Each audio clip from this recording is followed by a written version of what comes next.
Hi, Pocket. I know, I'm very mysterious, and I keep my thoughts shrouded, so it might come as a surprise to you that I like Monster Hunter.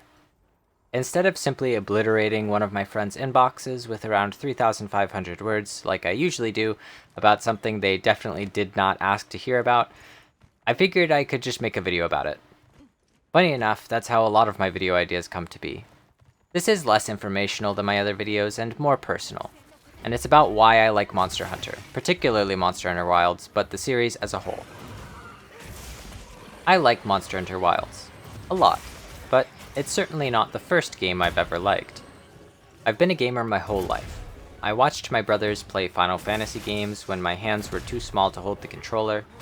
I was thrilled to get 15 minutes every other day on my brother's laptop to play Dragon Fable, back when that was new. I remember practicing Champions of Norath and Final Fantasy Crystal Chronicles on my own, and learning basic gaming fundamentals. At that age, I dabbled in a lot of genres. Some skills couldn't translate well between titles, but others did. Some things most high-level gamers don't ever really think about, like button familiarities, finger muscles, and peripheral HUD awareness. At least a few of those skills would find use, no matter what game I was playing. Over time, my list of skills grew, and now I can comfortably say that no matter the genre, I'll do fairly well. My fingers fall upon WASD, and I simply know, or can reliably predict, the function of many other buttons. F, E, Shift, Control, even prior to a game's tutorial. Things fit into place quite nicely. Despite this preliminary training, when I first picked up a Monster Hunter game, Generations, I was perplexed. The game felt weird and clunky. I felt so stationary when I attacked, and I couldn't turn very well in any direction unless I stopped my combo completely and repositioned. I went on my first quest, and I didn't know how to turn in items to the item box or carve. I felt like a new gamer again, like I was laying my hands on WASD, but I didn't know what they did. It didn't click so easy, and a lot of my skills didn't carry over. I was a bit younger, and at the time it hurt my ego. I got upset, and I thought there was something wrong with the game. After all, I was Diamond in League of Legends back then. I felt like I had proof that I was a good gamer, and that I deserved to excel. But Monster Hunter was unlike any game I'd played before, and it challenged me in ways I had yet to experience. I couldn't even clear a quest to gather 8 unique ferns. Humbled and confused, I looked up a guide, and I found a video by Gaijin Hunter. Listening to their advice, how they broke things down into simple terms, and the enthusiasm they had for the game reminded me of watching and learning from my brothers back in the day. It made me excited to try again, so I did, and after a few tries, and in a few hours, I defeated my first large monster, the Great Macau. I was so proud. Next would fall Gendrome and Cephadrome while exploring the dunes. I landed my first mounts and finally succeeded at one. The adventure had finally begun, and I'd become a fledgling monster hunter. Unsurprisingly, games today have expanded significantly. Things are a lot easier to get into and to understand than they used to be. A game's tutorial is usually more than sufficient, and controls and animations feel more fluid. Overall, the experience of Wilds in most games today is very different than that of my first experience with Generations. But that makes sense. These are different games made in a different time for a different audience, so it doesn't come as a surprise that the generalized gaming skills that are tested have adapted to become more accommodating. And I don't think that's a bad thing. If the game is more accessible to people, that means more hunters, more players engaging with the game that might otherwise be bucked off by certain unintuitive mechanics or difficulties. Of course, there have been changes that I don't particularly like. Back in Generations, hunters weren't able to restock at camp, which meant on some of my hunts I went around gathering herbs again, or honey to craft up mega potions. The map itself was an item from the optional box, and it could be stolen by certain monsters who took items from your inventory, like Chameleos, meaning hunters could get lost in more complex areas. Paintballs were necessary for marking and tracking monsters, and whetstones were also consumable items that had to be gathered. But overall, I can see how those mechanics can be generally less fun, and can end up throwing off more players than it keeps on. I've asked myself a certain question many times over the years, as an unpublished amateur writer. What characteristics of my art are immutable, and what can be sacrificed for greater accessibility? If I want the tone to be grim, can I achieve that in a way that doesn't display gratuitous gore? If I want an adult theme, can I convey that sufficiently without the use of foul language or illicit scenes? Netflix shows don't seem to think so. Many of the things that Monster Hunter titles have cut over the years can be seen this way. Sometimes they can be quite enjoyable or feel like part of the challenge, and it can be rewarding to conquer those hurdles. But if players trip on those hurdles and quit, or if the hurdle is so punishing that it makes someone waste 20 to 40 minutes, maybe even hours, is it worth it? Perhaps. Perhaps not. It is an unknowable balancing act. Ultimately, each entry in the series is an entirely different game. A bit like comparing modern and archaic literature. Different stories with different characters, often with very similar themes or messages, but undoubtedly different, and that's okay. Things don't need to be strictly improvements or downgrades, and it's rarely so simple. Sometimes they're very much just that. Different. That's something I like to look out for in fiction, especially series, and it was one of my biggest gripes with Marvel movies.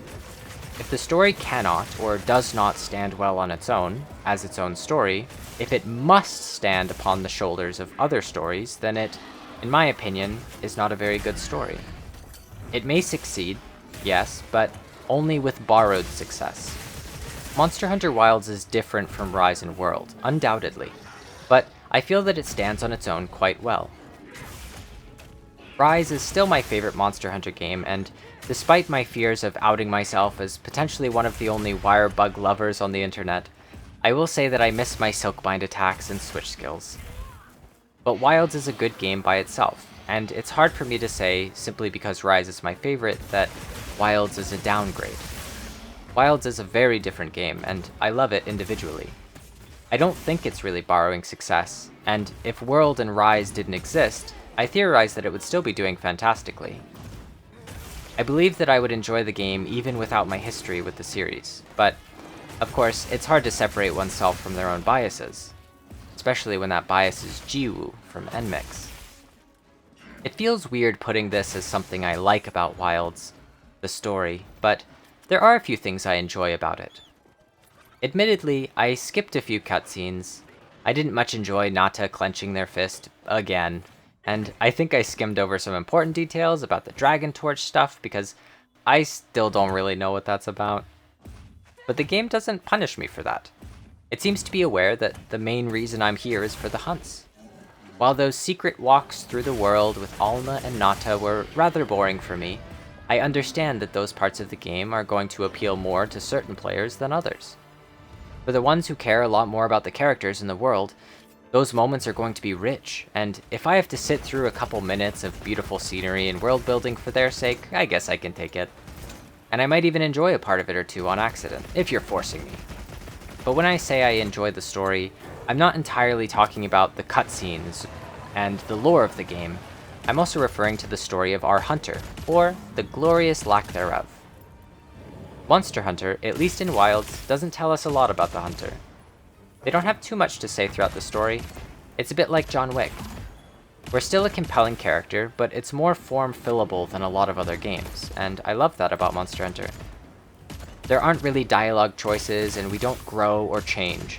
From start to finish, we're the hunter, and we don't learn much else. I'll compare this to a game that does the opposite. A good example, and one that's been widely criticized already, is Fallout 4. In the Fallout games, I like to make a character who is a bloodthirsty maniac.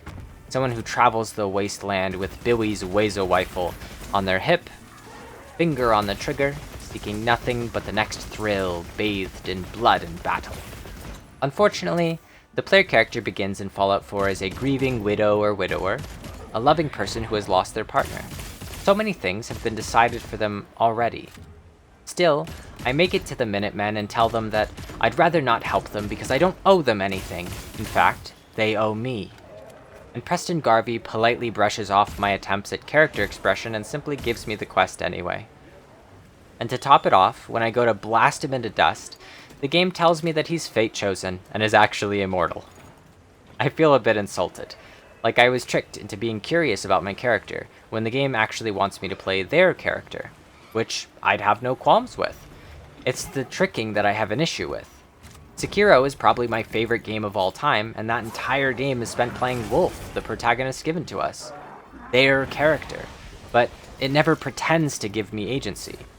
There are choices, but they are few, and feel less like expressions of myself, and more various branches of that character. Every path Wolf takes is his own. Monster Hunter ultimately sidesteps this by making the character rather mysterious, giving us no choices in the story and barely any dialogue, but somehow I feel more connected to my character in these games than in others. The hunters I've had throughout the Monster Hunter games I've played feel so unique and memorable.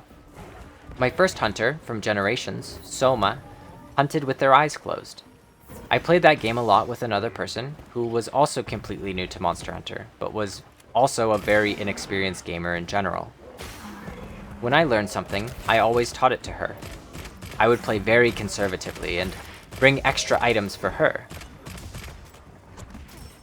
And through those experiences, I left that game feeling like I knew, in a small, self-made fiction, who Soma was, through their actions, and not through any lore. Soma was careful, wise. They cared deeply about their fellow hunters and prepared extra supplies on their behalf to make sure a hunt went smoothly. They'd be the type to pay for the hunting party's tab at the canteen or cook up the raw meat to divvy up, before loading recovery ammo into their bowgun.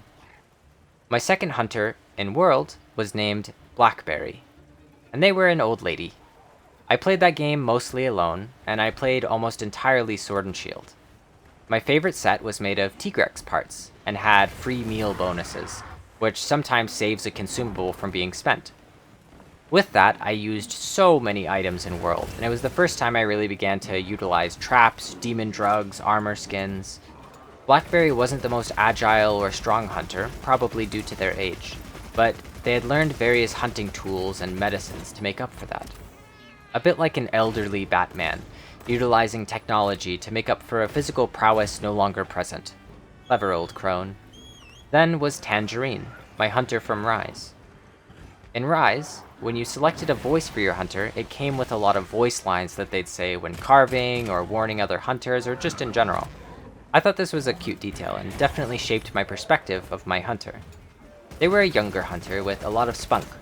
They'd mastered a few different weapons, but through them all, they were always reckless and eager. A bit of a materialistic person, Tangerine owned every piece of armor one could hope to make, even the ones for their Palamute and Palico, but they only wore a select few that were their favorites. And now we have Eileen, my hunter in Wilds. Admittedly a bit unaware, and they don't always know what they're hunting or why, shown by the fact that they fought Xochitl without really knowing what was going on. But they've got good combat reflexes and they're very strong. And Eileen's adventure is still very fresh. I'm sure I'll be figuring out more things about them as we go, and someday they may be one of my fondly remembered hunters of the past, when Monster Hunter Wagon Wheel comes out, or whatever W word they pick for the next big one. I love that it feels like, to me, the story of the hunter writes itself. My friend Skyrus and I have played plenty of Guild Wars 2 together over the years, and as fellow creatives, we've thought up interesting stories and ideas for our characters that often stem off of the reality of what we are actually fighting or farming at the time. That open-minded kind of storytelling, I'm not sure if there's a word for it or term, is super fascinating to me, and especially freeing. Do you feel particularly drawn to any of your hunters? Do you sense that there's an untold story sewn in the subtler details of your gameplay? I'd love to hear if anyone else feels the same way, and what the story of your hunter is. One of the things that I love about games is when the player is given a mechanical choice. This seems simple, but there are a lot of choices in gaming that aren't really choices, they just look like choices, and that makes me sad. In the context of a fight, we can examine this idea more thoroughly. Let's say Doshaguma is about to slam the hunter. That is our problem, our threat, and it requires a response to resolve. Let's examine our options with Greatsword. I can choose to guard, arguably the safest option as it guarantees I won't take much damage. I could choose to prepare an offset, Certainly slower than guarding and would require timing, but a potentially bigger payoff. I can choose to dodge roll, simple enough, maybe repositioning toward a more advantageous place, like a trap or a monster's weak spot.